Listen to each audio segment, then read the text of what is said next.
Salam keadilan, mengudara lagi dengan Klinik Hukum IMTP. Dan hari ini kita akan diskusi lebih serius terhadap isu yang mendapatkan perhatian publik luar biasa. Soal apa? Soal kenaikan pajak bumi dan bangunan untuk masyarakat pedesaan di Kabupaten Pati.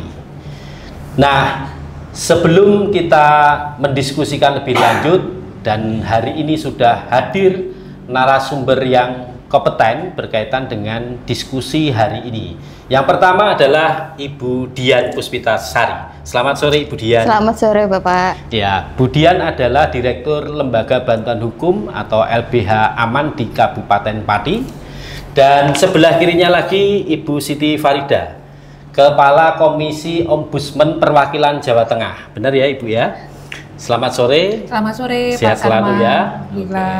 Dan terakhir narasumber yang sering menjadi narasumber di Klinik Hukum IMTV. Selamat sore Dr. Junedi. Selamat sore Bang Karman. Sehat selalu ya. Sehat selalu. Nah, Pak Dr. Junedi ini adalah Wakil Rektor 3 USM dan konsentrasinya adalah hukum tata negara, sehingga pas kalau kemudian mengulik dan mendiskusikan soal ini.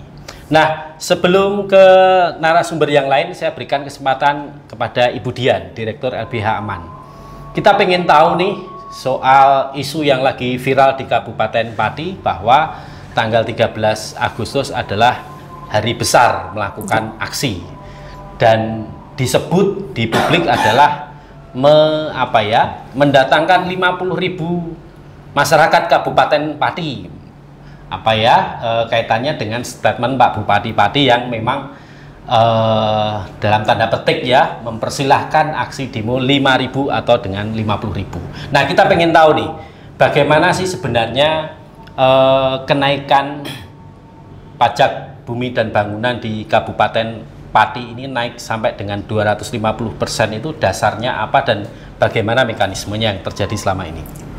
Ya, terima kasih Pak Karma. Jadi dapat saya sampaikan bahwa panggilan tanggal 13 Agustus 2025 bagi masyarakat Kabupaten Pati itu sebenarnya adalah puncak dari kegelisahan, kemarahan dari warga Pati berkaitan dengan sikap kebijakan dari Pak Bupati, Pak Sudiwo, yang selama hampir kurang lebih 1 tahun di dalam memerintah itu memberikan kesan.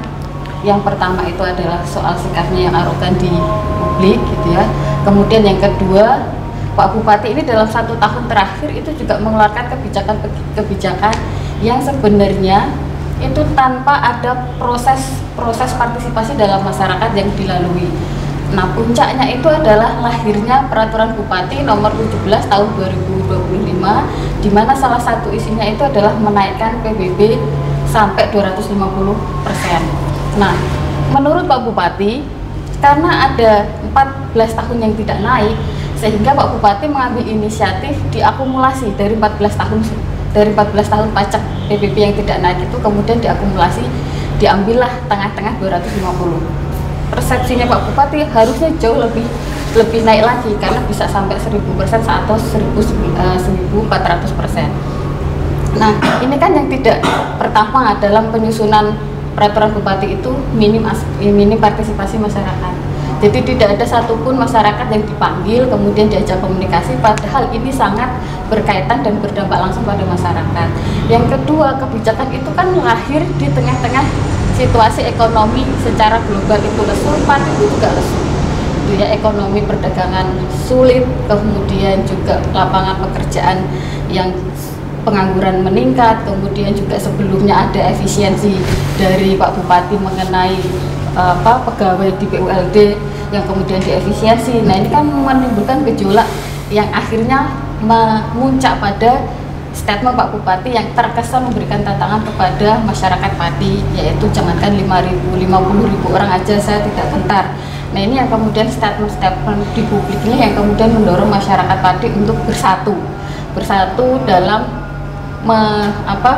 mengkritisi kebijakan Pak Bupati, karena saluran-saluran komunikasi itu kan terkesan tertutup. Penyusunan kebijakan nggak ada yang dilibatkan, kemudian sebelum itu juga banyak kebijakan-kebijakan yang kontradiktif dengan kebutuhan masyarakat. Misalkan 5 hari kerja penetapan 5 hari kerja sekolah itu juga kemudian memicu gelombang yang menjadikan masyarakat bersatu. Selain PBB juga ada penolakan dari para pengurus madrasah diniyah, santri yang bersatu soal pengalihan perubahan dari 6 hari sekolah menjadi 5 hari. Jadi itu sebenarnya puncak dari kebijakan-kebijakan yang selama ini diambil oleh Pak Maaf, Bupati. Budian, saya potong. Kenaikan PBB 250% ini apakah merata untuk semua subjek masyarakat Kabupaten Pati, dan apakah memang ini sudah diterapkan? Sudah diterapkan. Jadi sudah diterapkan di Kabupaten Pati, dan ini berbeda dari masing-masing daerah, dari masing-masing kecamatan, dari masing-masing desa penerapannya berbeda. Ada yang kemudian kenaikannya itu di bawah 100% juga ada, kenaikannya di atas 250% juga ada, dan di atas 1000% juga ada. Ini fakta di lapangan. Nah, ini yang kemudian menimbulkan saling melihat, loh pajakmu berapa, pajak saya kok naiknya segini, itu yang kemudian akhirnya bertukar informasi. Terus di praktek di lapangan juga, ketika kepala desa menginisiasi gitu, ada salah satu kepala desa yang menginisiasi untuk melakukan keringanan, itu juga dikabulkan. Artinya kebijakan ini kan tidak merata dan dianggap semakin diskriminatif lah bahasanya. Kemudian saya kan diskusi dengan teman-teman, kalau memang kebijakan seperti itu lah, kenapa harusnya tidak usah diberlakukan?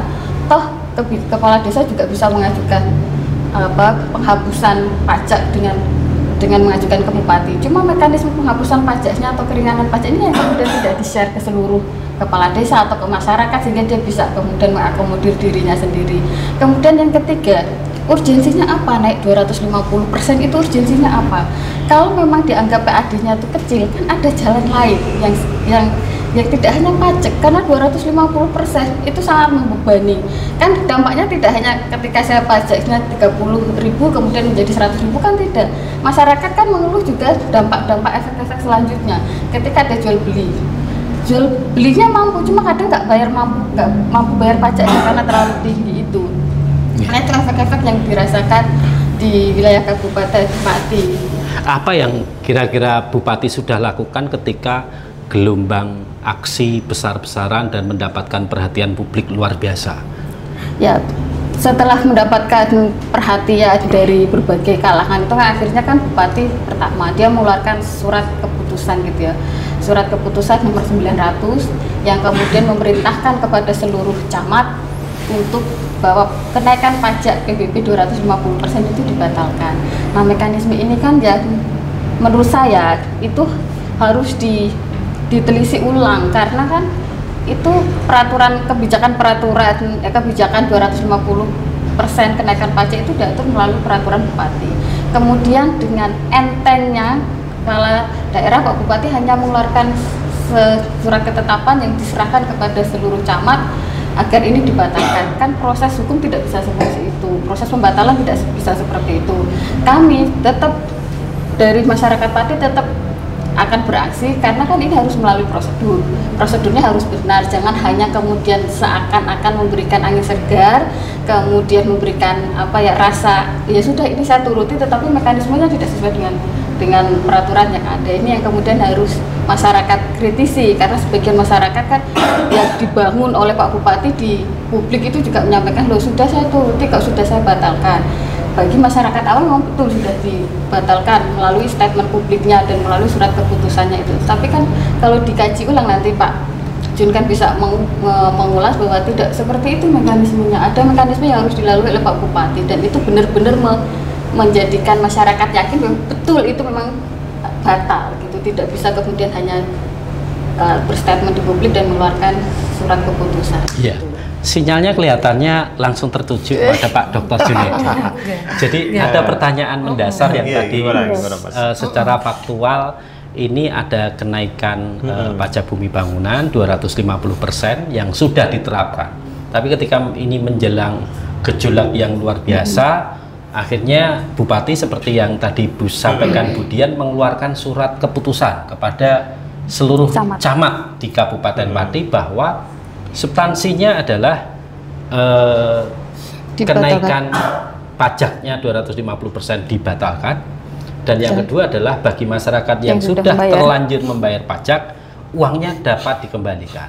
Nah, pertanyaan publik pemirsa IMTV adalah bagaimana sebenarnya menurut hukum administrasi dan hukum tata negara nih tentunya penerbitan kenaikan PBB ini dan mekanisme pembatalannya seperti apa? Ya, jadi sebenarnya yang tadi disampaikan Mbak Dian benar ya. Jadi konteksnya gini, saya ngurutkan ya bahwa undang-undang tentang hubungan antara keuangan pemerintah dan pusat dengan daerah itu kemudian sudah ada dan mengamanatkan setiap daerah kemudian membuat yang namanya Perda tentang pajak dan retribusi daerah.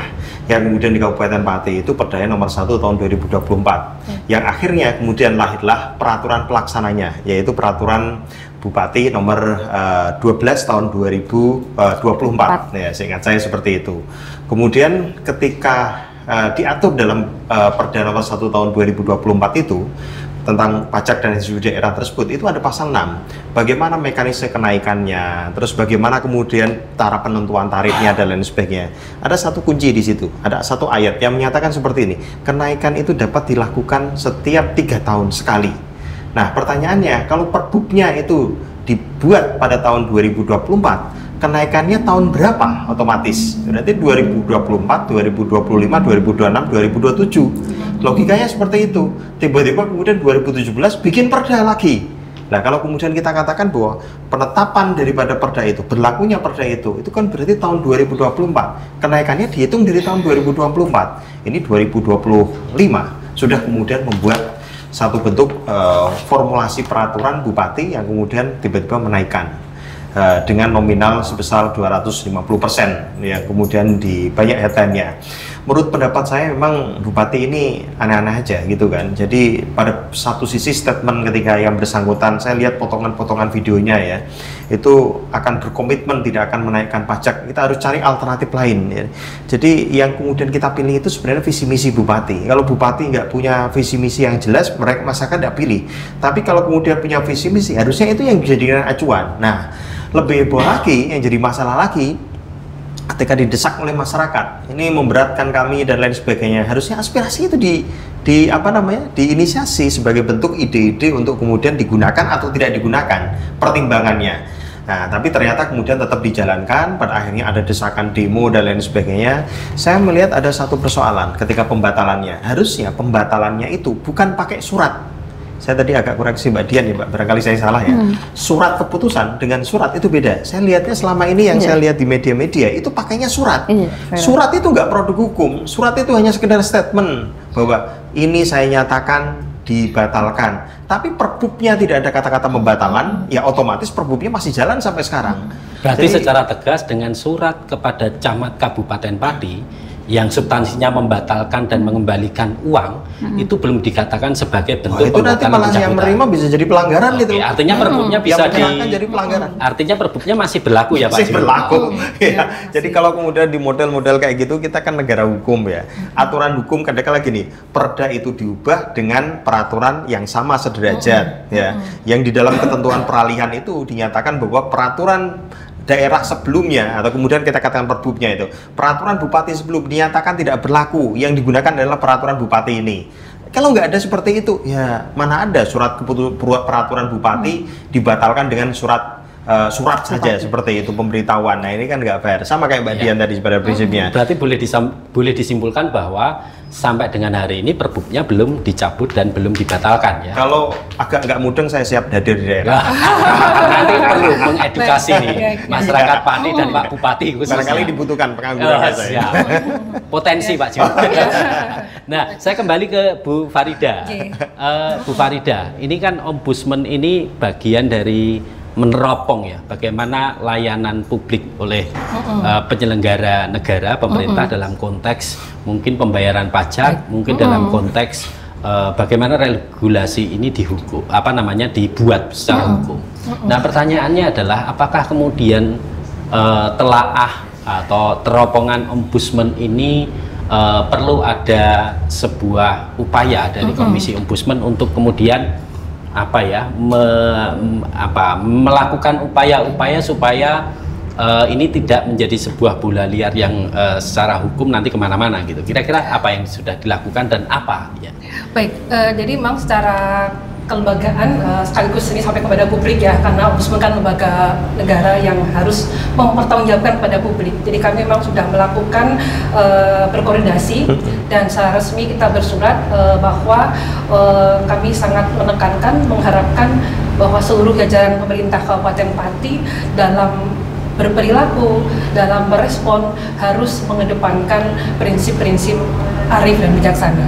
Karena kalau soal undang-undang, Prof. Junaidi nih juragannya, dan juga soal implementasi kemudian. Maka saya mungkin yang soft-soft saja.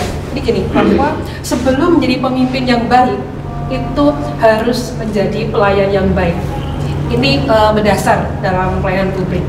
Jadi bahwa seseorang, apakah itu pejabat, apakah itu aparatur, itu ketika mendapatkan mandat, apakah itu bentuknya delegasi maupun bentuknya mandatori, atribusi, itu adalah dalam rangka tadi, karena dia punya tugas untuk melayani. Nah, perilaku pelayanan tentu ada hal yang sangat mendasar, yaitu yang sangat sederhana adalah ketika penyelenggara negara memberikan layanan kepada warganya, itu tidak boleh melakukan hal yang buruk, atau kalau dalam konteks pelayanan publik tidak boleh ada maladministrasi. Apa itu pelaku maladministrasi? Ya mungkin sederhananya misalnya perilaku yang tidak patut, tidak profesional, tidak cermat, konflik kepentingan, dan seterusnya. Nah, dalam konteks inilah kami memotret bagaimana tadi implementasi maupun perumusan kebijakan Perbup itu dipastikan yang pertama tidak ada potensi maladministrasi. Nah, yang kedua yang sangat prinsip adalah dalam proses pelayanan itu ada yang namanya batas keadilan publik. Jadi keadilan publik itu batasnya adalah orang yang paling rentan, atau kalau lebih sederhana lagi adalah orang yang paling tidak mampu. Jadi kebijakan publik itu untuk konteksnya layanan, bukan layanan, dalam hal ini PBB, maka harus sangat memperhatikan kelompok yang paling tidak mampu. Maka ada kata-kata kemudian nanti Pak Jun mungkin juga kemudian ada kata-kata tidak boleh membebani masyarakat. Karena itu konteksnya, bagaimana kan memberikan pelayanan yang baik ketika itu membebani. Nah, kemudian ada sebuah narasi yang mungkin ini perlu kita clearkan, adalah bahwa kenaikan PBB ini tuh demi pelayanan publik untuk meningkatkan infrastruktur dan seterusnya.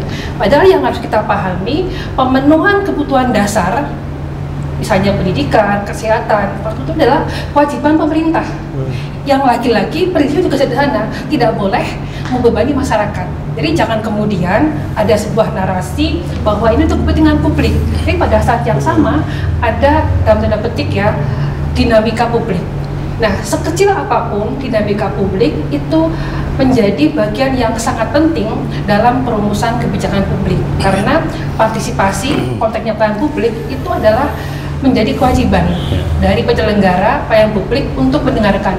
Bahkan satu orang saja, kami sering sebutkan, satu orang saja merasa nggak dilayani dengan baik, itu wajib diperhatikan. Maka dalam pelayanan dasar ada prinsip namanya no one left behind. Tidak boleh ada satu orang pun yang ditinggalkan. Mungkin prinsip ini yang memang kami sangat berharap kepada pemerintah Kabupaten Pati itu betul-betul menjadi ruh dalam setiap pengambil kebijakan, khususnya terkait dengan pelayanan publik.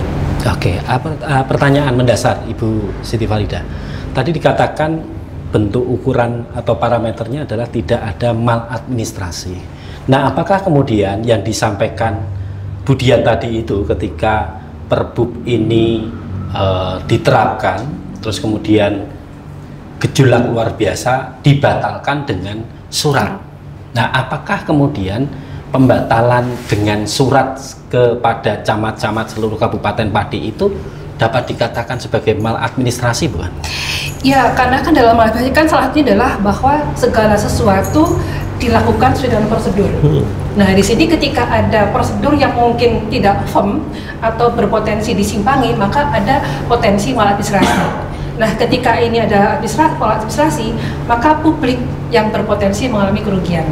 Oke, catatannya adalah ada upaya hukum yang kemudian harus dilakukan. Jangan dijawab dulu karena ada yang mau lewat berikut ini.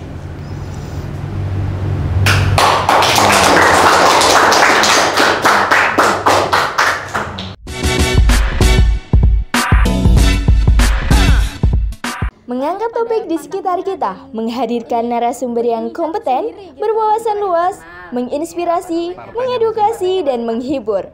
Pasti pemirsa juga penasaran bagaimana sih cerita awalnya menjadi Putra Jawa Tengah 2024. Kadang latar belakangnya berbeda. Ada yang mungkin sudah berpengalaman. Sebaik-baik manusia adalah manusia yang paling bermanfaat untuk manusia lainnya. Saksikan program acara Talkshow Podcast on IMTV pukul 20.00 waktu Indonesia Barat. IMTV lebih dekat menginspirasi. Nonton ya lur.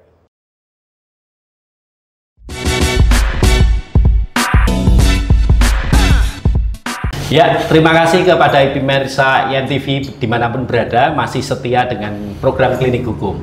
Nah, kembali ke tema diskusi. Tadi banyak disebutkan soal bagaimana mekanisme pencabutan dan pembatalan peraturan bupati itu harus mendasarkan pada hukumnya. Nah, pertanyaan ke Budian terlebih dahulu. Apa yang kemudian dapat dilakukan oleh masyarakat dan apa yang sudah dilakukan oleh masyarakat ketika bupati sudah mengeluarkan surat kepada camat-camat membatalkan dan mengembalikan uang yang sudah terlanjur dibayar pajaknya. Tetapi secara de jure Pak Jun tadi meneropong, ini perbubnya masih berlaku kalau hanya sekedar dengan surat kepada camat-camat. Apa, Budian? Ya, itu yang kemudian yang pertama, seluruh masyarakat masih terkonsentrasi di tanggal 13. Jadi memang sedikit sekali yang kemudian melakukan kajian apa yang sebenarnya dilakukan, kemudian secara substansi seperti apa. Namun dari Aman sendiri sudah melakukan kajian apa yang memang akan dilakukan, tidak hanya terkonsentrasi di tanggal 13, tetapi untuk melakukan dalam tanda kutip pembatalan peraturan bupati itu memang melakukan beberapa upaya yang akan diambil gitu ya. Yang pertama adalah bisa melakukan judicial review, kemudian juga mengajukan pembatalan kepada Pak Gubernur. Itu seperti apa? Karena kita dari kajiannya LB Aman itu peraturan Bupati nomor 17 tahun 2025 ini tidak sesuai dengan peraturan yang di atasnya. Di antaranya tadi sudah disebutkan oleh Pak Jun yang Perdapati nomor 2 tahun 2024, kemudian juga ada peraturan Menteri Keuangan yang di situ jelas sekali menyatakan seperti sama persis dengan perdanya. Jadi batas limitnya kewenangan pemerintah daerah dalam menaikkan itu antara 20%, tidak lebih dari 100%. Yang diberikan kewenangan itu adalah di antara bisa 20, bisa 30, bisa 40, tapi tidak boleh lebih dari 100, dan itu cetok sekali. Jadi itu yang kemudian akan dilakukan. Nah, cuma memang saat ini kan teman-teman lagi terkonsentrasi di tanggal 13 dan tidak kemudian karakter masyarakat itu kan loh sudah ada kok suratnya Pak Bupati, kan beda ya Prof ya. Surat keputusan Bupati dengan surat dari Pak Bupati yang ditujukan kepada camat seluruh kabupaten Pati yang kemudian substansinya adalah dibatalkan dan yang sudah terlanjur membayar itu dikembalikan. Itu yang pertama. Yang kedua, saya ingin berpikir gini, dalam 1 tahun terakhir itu kan pemerintah daerah Kabupaten Pati itu kan hampir tidak pernah melibatkan masyarakat dalam mengeluarkan kebijakan, entah itu yang berkaitan dengan peraturan daerah, entah itu yang berkaitan dengan peraturan bupati. Nah, itu yang kemudian sangat disayangkan. Apa sih maksudnya ya, kenapa tidak melibatkan masyarakat? Karena masyarakat ini kan sangat berdampak, tidak hanya PPP, tidak hanya sekolah, kemudian ada juga yang kemarin yang juga tiba-tiba dibatalkan sebelum PPP rame, itu kan ada retribusi kepada PKL yang 10%. Mungkin Ibu juga sudah mendengar, dan itu tiba-tiba belum terjadi gelombang tetapi sudah diinisiatif untuk tidak diberlakukan. Nah, tetapi tidak dengan PPP. Nah, kebijakan-kebijakan yang bertumpu pada masyarakat kecil ini justru masyarakat kecilnya tidak dilibatkan. Kemudian tidak ada kajian sama sekali. Kalau mau dinaikkan 100%, itu kan tetap harus ada kajiannya. Kajian yang ilmiah, analisis sosialnya kenapa harus dinaikkan 100%, kemudian siapa saja yang terdampak, seperti yang tadi Ibu sampaikan, yang paling terdampak adalah masyarakat pesisir, masyarakat rentan, itu kan harus dianalisa. Sehingga kenaikannya masyarakat pesisir tidak boleh lebih dari 25%, katakan begitu. Ini kan tidak ada kajian analisis sosialnya, nggak ada kajian apapun, nggak ada, tiba-tiba deret tanggal 5 sudah diberlakukan. Makanya itu yang kemudian membuat kaget. Nah, maka LB Aman berinisiatif melakukan kajian itu, kemudian melakukan upaya dalam tanda kutip upaya hukum yang bisa dilakukan untuk masyarakat Pati sembari masyarakat pasti konsentrasi untuk menyalurkan aspirasi di depan publik, karena ini juga pertama kalinya setelah kepemimpinan bupati yang terdahulu itu, ini yang masyarakat Pati Bersatu baru kali ini mendapatkan momentum benar-benar dari keseluruhan masyarakat Pati dari berbagai lapisan itu kemudian sepakat dengan satu tujuan, yang pembatalan Pergub yang 250 itu, kenaikan 250% itu akhirnya mendapatkan approval dari lapisan masyarakat seluruh Kabupaten Pati, mulai dari nelayan, mulai dari guru, mulai dari ASN, semuanya kemudian itu menolak karena itu sangat memberatkan. Dulu yang 200, ini kan dapat cerita itu kan banyak. Dulu itu saya dapatnya bayar pajak itu 200, tapi tiba-tiba menjadi 700. Itu terlalu berat. Meskipun 1 tahun sekali. Apalagi di tengah kondisi yang gagal panen bagi petani yang 2 kali gagal panen gara-gara musim, kemudian juga perdagangan lesu, ditimpa isu yang PKL pajak 10%. Ini kan membuat warga Pati itu kan marahnya sudah di titik puncak gitu loh. Ini Pak Bupati ini kenapa sih membuat keputusan tek tetapi kemudian nggak pro rakyat, bahasanya tidak pro pada rakyat kecil. Berarti hasil telaahnya adalah ada sebuah bentuk pelanggaran undang-undang. Kalau saya catat tadi itu adalah ada peraturan Menteri Keuangan ya, disebut peraturan Menteri Keuangan yang menegaskan bahwa tidak boleh kenaikannya itu adalah melebihi 100%. Betul. Itu secara tegas ada. Secara tegas ada. Nah, kemudian di undang-undang yang tentang kewenangan keuangan daerah yang memisahkan kewenangan keuangan daerah dengan kewenangan pusat, itu juga cetok, tidak boleh lebih dari 100%, dan seperti yang disampaikan oleh Prof. Junadi itu bisa dilakukan evaluasi 3 tahun sekali untuk menaikkan. Jadi kan memang evaluasi itu kan harus ada analisisnya kan, kenapa ini harus dinaikkan, evaluasinya apa, terhambatnya apa. Nah itu kan tidak sama sekali. Dan yang belum saya kaji, terima kasih ya Prof. Karena kan kita hanya bertumbuh pada Pergub 17 tahun 2025, tidak bertumbuh pada yang Pergub yang 2024 itu kita nggak menghitung 2024 itu diberlakukan kenaikan, kemudian tidak menghitung harusnya baru berlaku sampai tahun 2026 atau 2027. Nah ini tiba-tiba dirubah lagi. Sebenarnya kalau lihat isi substansinya itu di pasal-pasal di badan pasalnya, di badan Pergubnya itu tidak ada yang secara langsung menyatakan pajak itu naik 250 itu tidak. Yang ada itu hanya di lampirannya. Itu hitungannya ya. Hitungannya. Di badan Pergubnya nggak ada. Pasal per pasal itu nggak ada yang mengatakan bahwa pajak PPP naik 250%, nggak ada. Jadi itu hanya ada di lampiran yang tidak terpisahkan dari peraturan bupati, sekian naiknya dari persentase sekian.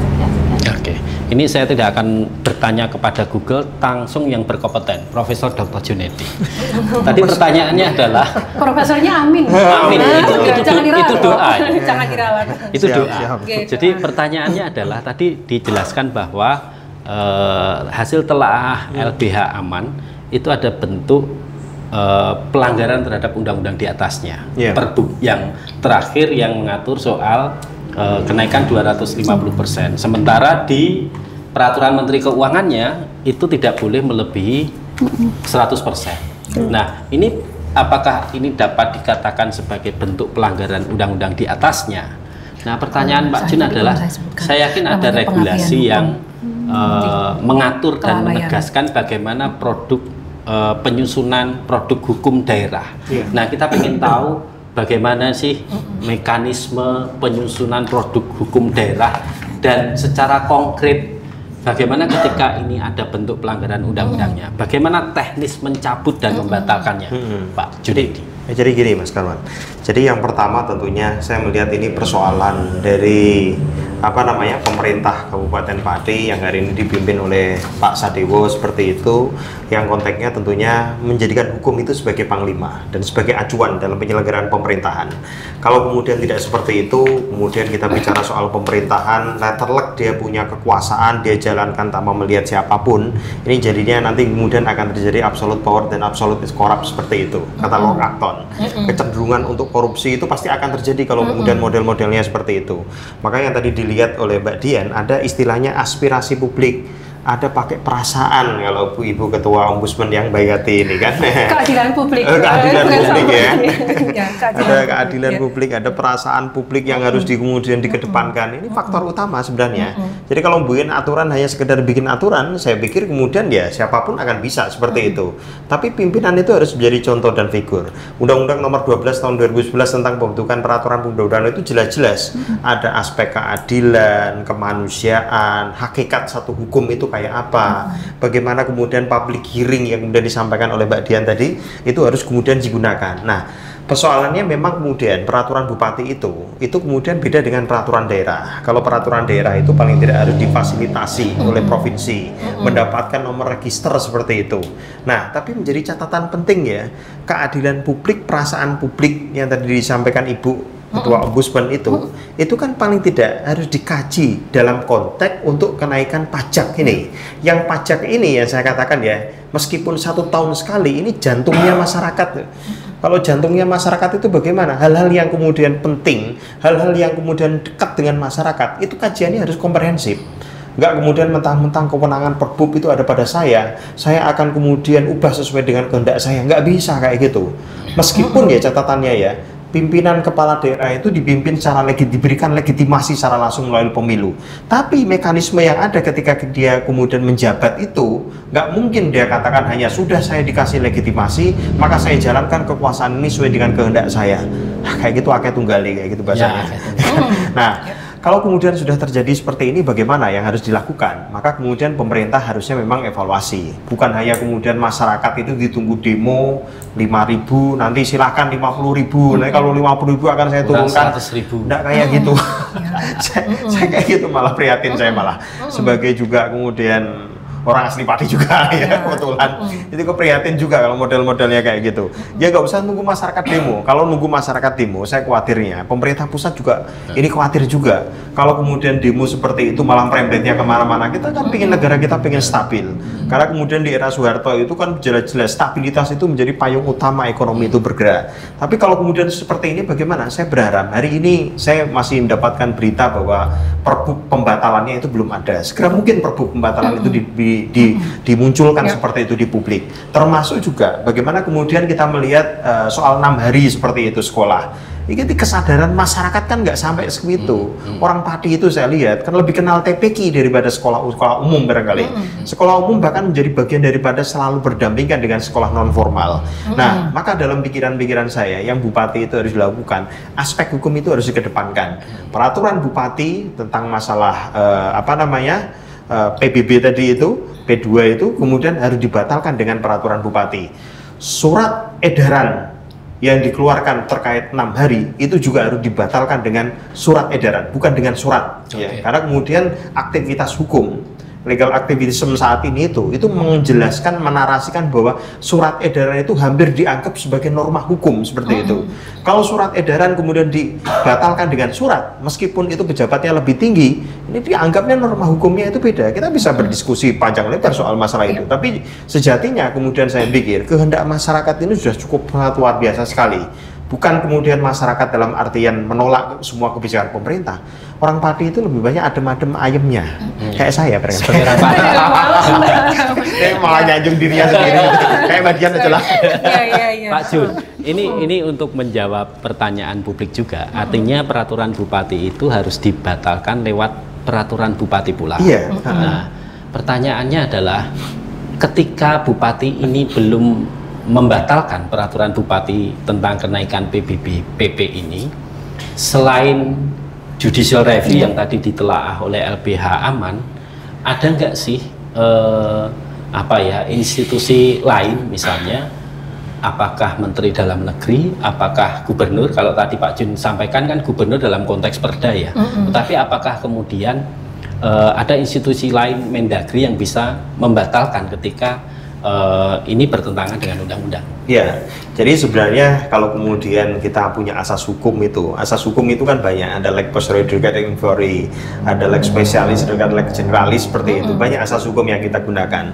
Jadi contohnya kalau kemudian peraturan daerah itu kemudian ada peraturan bupati, yang peraturan bupati itu kemudian dibuat norma-normanya bertentangan dengan peraturan daerah, itu kemudian otomatis batal. Saya katakan otomatis ya, tapi di dalam prakteknya kita sering lupa dengan asas hukum itu.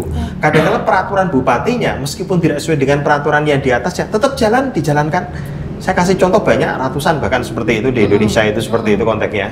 Ini kita bikin akan prihatin. Jadi konteksnya gini, Undang-Undang Nomor 12 Tahun 2011 itu jelas-jelas menjadi acuan. Kalau kemudian tidak diikuti, saya yakinkan resikonya itu ada penyelenggaraan pemerintahan. Kalau penyelenggaraan pemerintahan nanti kacau, itu gara-gara ketidaktaatan terhadap asas hukum yang kemudian harusnya dijalankan tapi tidak dijalankan. Kalau kemudian bersikuku kan banyak ada peraturan bupati hari ini, harusnya kan dibatalkan oleh peraturan bupati. Jelas-jelas secara mutean teori prinsip peraturan undang-undangan itu bertentangan dengan peraturan yang lebih tinggi. Tapi kadang-kala ini masih jalan seperti itu konteksnya. Maka ya itu akan menjadi presiden buruk nanti. Kekacauan akan terjadi mana-mana. Kebijakan yang salah akan melahirkan satu bentuk pola pemerintahan yang salah. Kesesaran rakyat itu pasti akan muncul secara terus-menerus. Ya, ke Bu Siti. Tadi sampaikan apa sih sebenarnya yang bisa dilakukan oleh Komisi Ombudsman Perwakilan Jawa Tengah ketika melihat dan menelaah secara de facto soal maladministrasi di dalam proses penyusunannya dan lain-lain. Apakah kemudian masyarakat harus melaporkan atau ada istilah kalau di dalam hukum pidana itu delik murni tanpa aduan tetapi bisa melakukan. Nah, ini seperti apa?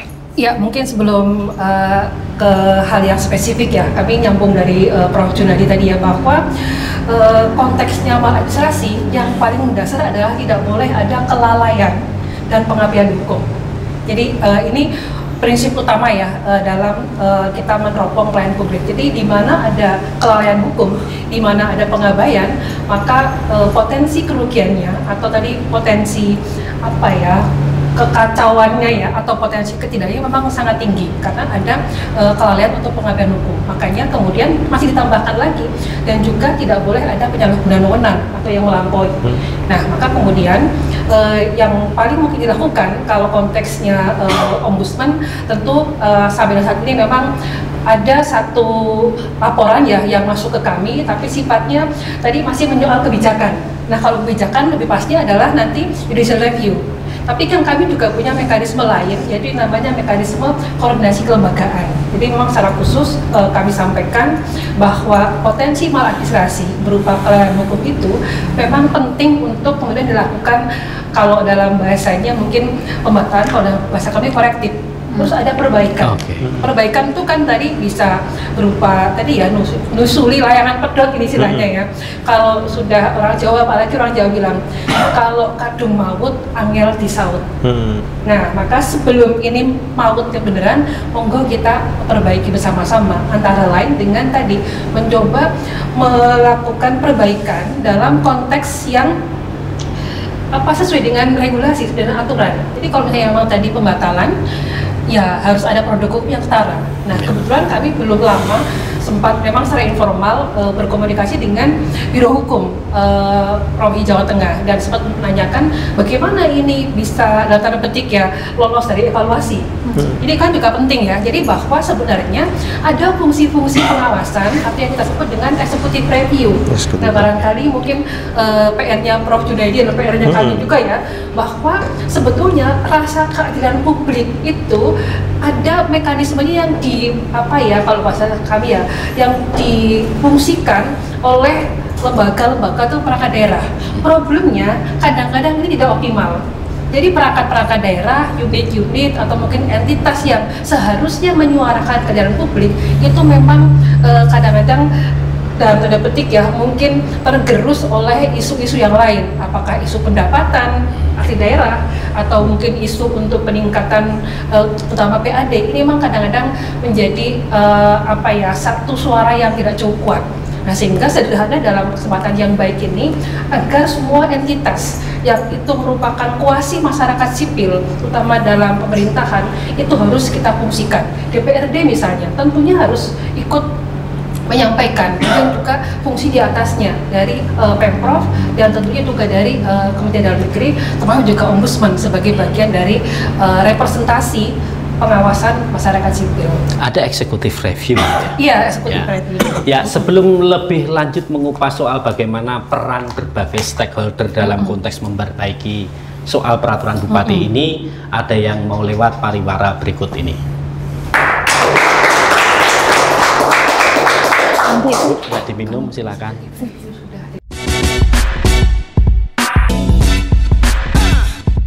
Mengangkat topik di sekitar kita, menghadirkan narasumber yang kompeten, berwawasan luas, menginspirasi, mengedukasi, dan menghibur. Pasti pemirsa juga penasaran bagaimana sih cerita awalnya menjadi Putra Jawa Tengah 2024. Kadang latar belakangnya berbeda. Ada yang mungkin sudah berpengalaman.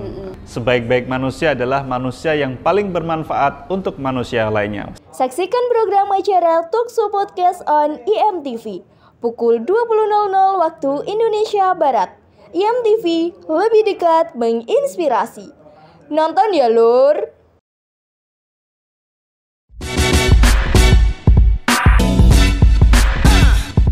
Ya, masih setia dengan Klinik Hukum mengupas soal kenaikan PBB di Kabupaten Pati. Saya kembali ke Ibu Dian. Ibu Dian tadi sudah menelaah nih, hasil temuannya adalah ada bentuk pelanggaran terhadap undang-undang. Ada berbagai peran yang bisa dilakukan, termasuk judicial review. Nah, pertanyaan kita adalah bagaimana ketika ini masyarakat Kabupaten Pati 13 Agustus isunya adalah ada 50.000 orang yang kemudian menggelar aksi menyampaikan pendapat di muka umum. Nah, kira-kira dalam konteks ini apa sih yang secara konkret mau dilakukan masyarakat ketika Bupati Pati masih menganggap bahwa dengan surat edaran ke camat-camat itu dianggap sebagai membatalkan peraturan bupatinya? Kira-kira apa? Ya. Itu yang kemudian perlu diluruskan kepada seluruh masyarakat Kabupaten Pati.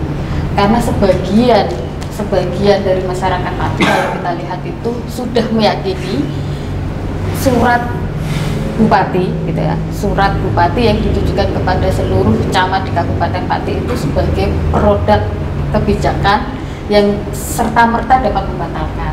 Sehingga ada kesan di tanggal 13 itu masyarakat yang ikut menyalurkan aspirasi di tanggal 13 kemudian loh ini kan sudah di approval nih sama bupati, sudah dibatalkan semua kok masih demo. Padahal konteksnya lain. Itu yang kemudian perlu kita edukasi kepada masyarakat bahwa tidak boleh serta-merta kemudian yang tadi disampaikan oleh Prof. Jun bahwa peraturan bupati harus dibatalkan dengan peraturan yang setara. Dalam hal ini adalah peraturan bupati juga. Itu yang kemudian tugas utama dari LB Ahmad dan teman-teman, tentu Prof. Neti karena dari Pati, bahwa ini tidak bisa. Ini Pati semua ya? Ya, saya bantu sendiri. Saya temannya orang Pati. Ini luar biasa nih kepedulian orang Pati semua nih. Itu yang kemudian harus diedukasi kepada masyarakat. Yang kedua, saya kan berpikir gini, itu surat yang ditujukan kepada seluruh camat se-Kabupaten Pati. Substansinya ada dua. Yang pertama adalah membatalkan peraturan bupati, kembali ke peraturan bupati 12/2024, kemudian yang sudah terlanjur bayar akan dibatalkan. Pertanyaannya, kalau hanya merujuk pada surat itu, padahal keputusannya peraturan bupati. Nah, instansi lain dalam hal ini mungkin Direktorat Pajak atau DPKAD itu kan akan kesulitan teknis aplikasinya itu seperti apa? Apakah kemudian itu dia akan menghitung ulang terus kemudian menyerahkan masing-masing per orang atau seperti apa teknisnya? Itu kan juga akan membuat kebingungan tersendiri. Terus ini yang nanti mohon maaf Ibu harus diwaspadai juga oleh Ombudsman. Ini kan janji ketika itu tidak diimplementasi kembali, itu seperti apa mekanismenya? Karena tidak ada ruang-ruang komplain yang disediakan oleh daerah, oleh bupati kalau pajaknya tidak terbayarkan dalam waktu atau tidak dikembalikan dalam waktu, itu kan nggak ada tuh, nggak ada jarak waktunya akan dikembalikan per kapan, itu kan nggak ada, maksimal tanggal kapan itu juga nggak ada. Nah, bisa jadi nanti ngelas loh kan, yang penting sudah ada suratnya, sudah saya batalkan, sudah saya suruh kembalikan. Nanti persoalan nanti lapangan camat nggak kembalikan ya urusannya camat. Nah, saya khawatirkan begitu, karena seringkali kan begitu. Ini teknis kadang-kadang itu blunder dan membuat masyarakat kembali emosi karena tidak ada saluran-saluran saluran-saluran komplainnya yang kemudian agak membingungkan. Apakah per kapan, maksimal tanggal kapan, dan teknisnya seperti apa, apakah disurahkan kepada kepala desa dengan surat apa? Kalau hanya dasarnya surat itu kan agak bingung instansi di bawahnya.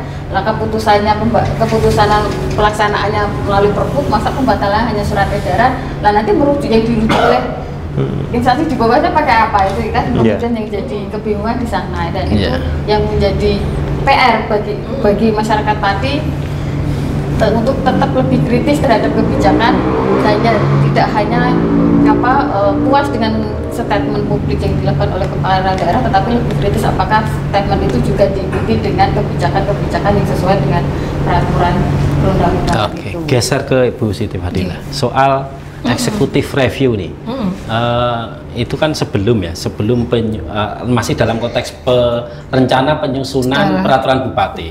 Nah, saya pengen tahu nih, kenapa kemudian peraturan bupati yang tadi temuannya melanggar undang-undang bisa lolos menjadi peraturan bupati dan disahkan. Nah, kita pengen tahu nih, bagaimana publik mengawasi lewat eksekutif review. Bagaimana teknisnya? Ya, kalau misalnya ini kan sudah bahasanya itu kadung merucut gimana ya, sudah terlanjur menjadi peraturan bupati. Merucut sekok gendongan itu kan sudah sulit ya.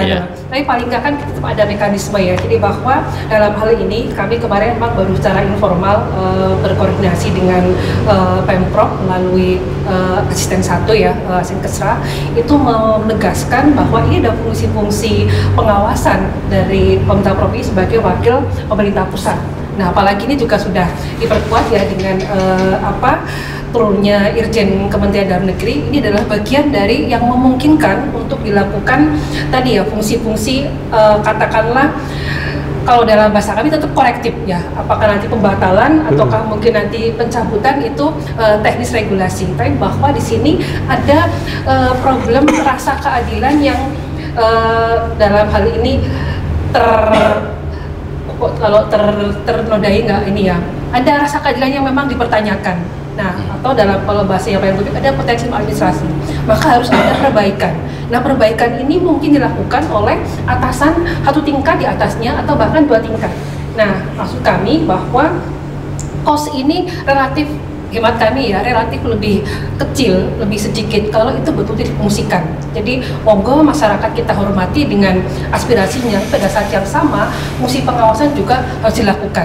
Nah, kemudian terkait dengan komplain handling tadi, betul bahwa kalau misalnya sudah ada surat, mestinya pada saat yang sama diterbitkan.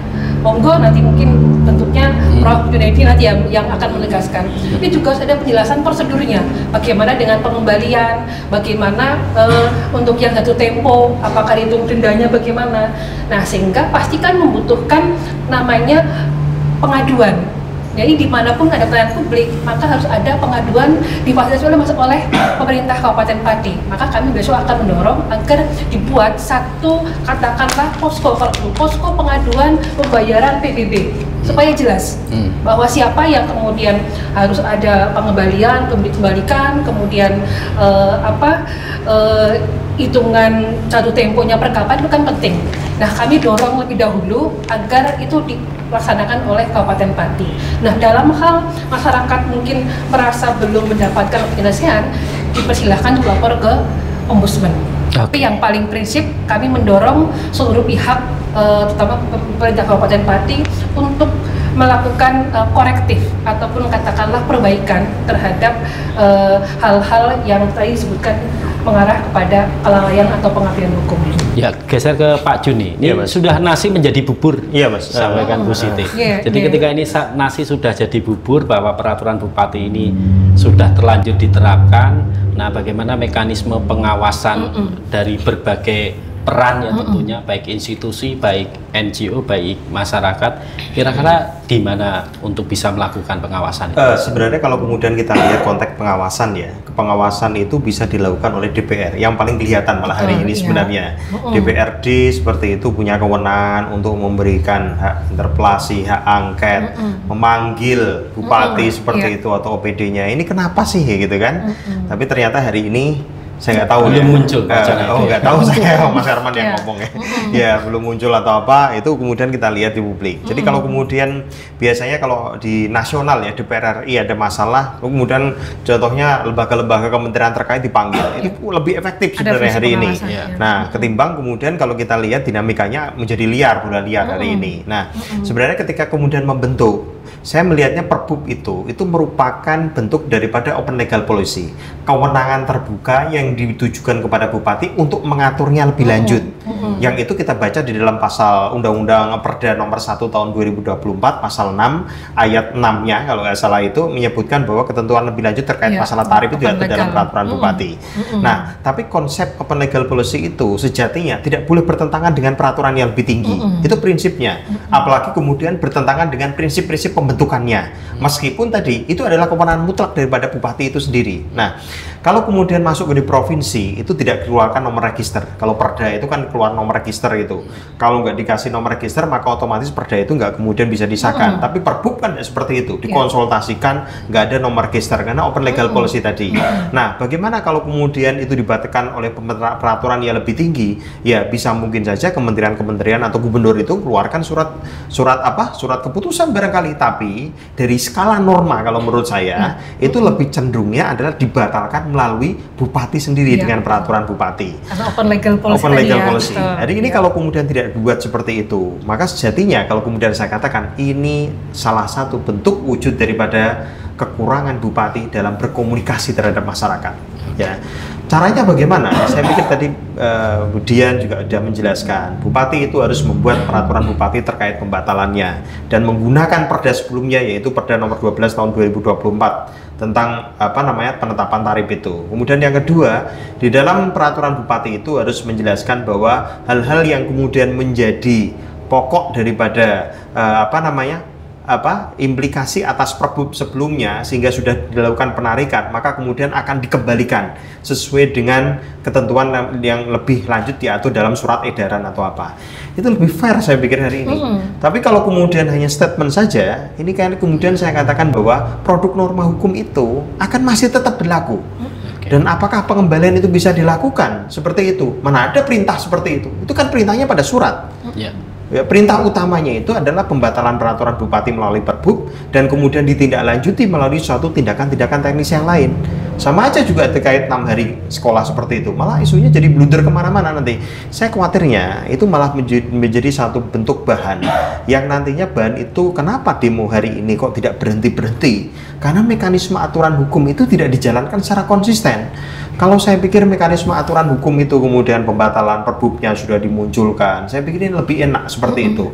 Masyarakat menerimanya. Nggak perlu bupati sampai turun-turun kayak kemarin malam-malam saya pikir. Ini dijelaskan, ini aturan hukumnya. Kalau kemudian kesulitan komunikasi, nanti kemudian panggillah orang-orang asli Pati kayak Mbak Dian ini kemudian untuk ngomong menjelaskan juga bagaimana aspek hukumnya seperti itu, buka ruang diskusi publik. Saya lihat dari ini masih kemudian Pak Bub itu kemudian berstatement ini kemudian dulunya latar belakangnya kayak gini, ini jadi bukan jadi solusi masalah jadi tambah-tambah masalah. Kalau kemudian seperti itu kan kasihan masyarakatnya juga jadi bingung, nanti konfliknya juga kemudian terus-terusan karena catatannya seperti ini ya. Kalau kemudian hari ini ada isu-isu yang kemudian berkembang, ini kebijakan seperti ini, dilihat seperti ini nggak sesuai, masyarakat akan terbelah. Kalau terjadi pembelahan seperti ini bahaya keberlanjutan pemerintahan. Bukan hanya pemerintah daerah ya, saya pikir pemerintah nasional juga akan kemudian menjadi masalah. 17 Agustus itu kita ingin merdeka. Merdeka terhadap penjajahan di atas dunia, harus dihapuskan kata konstitusi seperti itu. Merdeka juga cara berpikir yang kolonialisme itu harusnya nggak ada. Saya pikir itu Mas Karman. Catatan yang menarik. Merdeka dari maladministrasi. Merdeka dari kami. Jadi ibu kita peran publik itu kalau Bu Siti harapan kalau tadi Pak Jun sudah menegaskan bahwa bupati harus memberikan ruang partisipasi ke publik supaya menyelesaikan soal secara hukum ini ya, dan kemudian dibatalkan lewat peraturan bupati. Itu secara konkret. Nah, apa sih yang menurut Bu Siti tadi sampaikan, kira-kira apa yang dilakukan oleh masyarakat dan juga secara khusus pengawasan tadi sebut gubernur, ada menteri dalam negeri, kira-kira apa yang secara konkret bisa lakukan? Ya, kami akan tadi ya bahwa menekankan pentingnya prinsip-prinsip penerapan asas-asas umum pemerintahan yang baik. Ini adalah itu kan memang salah satu hal yang memungkinkan. Kami melihat kan ada misalnya diskresi gubernur, kan kalau ada kepentingan umum, kemudian juga ada sepanjang itu tidak bertentangan, ini bisa dilakukan. Nah ini memang yang sebetulnya terbuka juga, dan hemat kami Pemprov cukup atensi ya terhadap persoalan di Pati. Nah kemudian yang lebih mendasar adalah begini, bahwa hal mendasar filosofi dari otonomi daerah itu kan untuk mendekatkan, untuk meningkatkan perilaku pelayanan.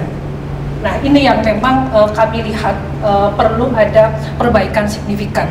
Apa itu perilaku melayani? Ya tadi kemudian mensejahterakan, menghormati lah, yang tidak kan menghormati, mengayomi, dan dalam hal ada hak-hak yang berpotensi dilanggar harus dilindungi. Maka besok kami juga akan sangat penting menekankan kepada aparat kepolisian melalui nanti Kapolresta Pati bahwa ini adalah bagian dari tugas Polri untuk memberikan pelayanan. Saya tekankan pelayanan untuk menjamin keamanan. Jadi bukan mengamankan, tidak ya, mengamankan dengan memberikan pelayanan keamanan. Nah sehingga kalau yang paling sederhana, dalam sebuah hajat yang sangat besar ini tidak boleh ada satu cangkir pun pecah. Ini yang akan kami tekankan kepada Bapak Kapolresta, bahwa tidak boleh ada satu cangkir pun yang pecah, baik dipecahkan oleh tamu yang punya rumah maupun oleh orang yang tidak dikenal. Ini menjadi komitmen kita. Kalau ada cangkir yang pecah, kami ibaratkan berarti ada pelayanan keamanan yang tidak maksimal. Bukan masyarakatnya yang dipersalahkan, karena masyarakat tidak punya kewenangan. Masyarakat juga tidak punya, mohon maaf, senjata, tidak punya. Nah, tapi yang bertugas itulah yang dapat disalahkan. Sehingga jangan coba-coba cari kambing hitam. Justru nanti tidak akan menyelesaikan persoalan. Ya, karena salah satu kalau satu masalah nggak selesai, akan muncul anak masalah, muncul cucu masalah, muncul ponakannya masalah. Itu yang kita sampai dengan cicit masalah itu. Ya, dan akarnya adalah tadi karena ada potensi perilaku maladministrasi, perilaku layanan yang buruk atau tidak baik. Ini tambahannya, potret komunikasi publik ya Mas ya, pada mungkin bupati atau bupati semua Republik Indonesia, kita nggak nyalakan siapapun ya untuk sejarahnya ya. Saya contohnya pernah mendampingi pemerintah Kabupaten Pati dalam konteks ini DPRD untuk bikin namanya perda tentang minuman beralkohol. Saat itu banyak pendapat-pendapat dalam public hearing itu, kemudian loh kenapa kita kemudian atur di sini? Jadi kita jelaskan secara akademik, masyarakat terima. Saya bilang pada saat itu, kalau tidak diatur, nanti kemudian kita nggak bisa mengendalikan, nggak bisa larang seperti itu. Akhirnya kemudian perdanya jadi dan dilaksanakan sekarang. Jadi hal-hal seperti itu ketika masyarakat kita jelaskan, apalagi masyarakat Pati ya. Mungkin saya punya filosofi Pati. Pati zaman saya kecil sampai sekarang itu sebutnya kota pensiun. Apa kata kunci orang pensiun itu? Pengen adem ayem. Saya kaget juga pensiun. Para viral seperti ini. Nggak pensiun lagi nih jadinya. Jadi sama seperti Ibu sampaikan tadi. Jadi prinsipnya kalau kemudian besok ada demo, semua pihak harus menahan diri. Masyarakat yang ikut demo harus menahan diri, aparat yang kemudian melakukan pengamanan itu kemudian jangan sampai kemudian cangkir pecah, bertindak represif seperti itu. Nanti malah melebar kemana-mana. Ya saya kasihan nanti, bukan kota pensiun lagi nanti jadinya. Lebih enak saya sebut kota pensiun, lebih tenang seperti itu. Ya, terakhir Bu Dian, harapan besar. Ya, harapan besar dari masyarakat Pati di momen hari kemerdekaan, menjelang kemerdekaan adalah bebas untuk mengeluarkan pendapat dengan aman, ya, terus bebas berserikat, berkumpul, mengeluarkan pendapat di depan umum dengan rasa aman dan nyaman. Jadi tanpa tekanan, itulah merdeka. Ya, pemirsa IMTV dimanapun berada, mengutip para narasumber yang tadi menegaskan ini adalah hari kemerdekaan. Jadi merdeka semuanya. Tidak hanya merdeka dalam konteks dulu kita pernah dijajah kolonial, tetapi merdeka dalam berpikir, merdeka dalam mengeluarkan pendapat, termasuk di dalamnya adalah keamanan untuk 13 Agustus ketika masyarakat Pati menyalurkan aspirasinya. Kira-kira begitu yang bisa hari ini kita diskusikan. Terima kasih kepada pemirsa IMTV dimanapun berada, semoga bermanfaat, dan terima kasih kepada para narasumber. Saya yakin ini didengar oleh masyarakat Pati juga di 21 kabupaten kota, dan saya rasa bermanfaat. Terima kasih untuk para narasumber semua. Terima kasih Pak Juni. Terima kasih. Diminum Ibu.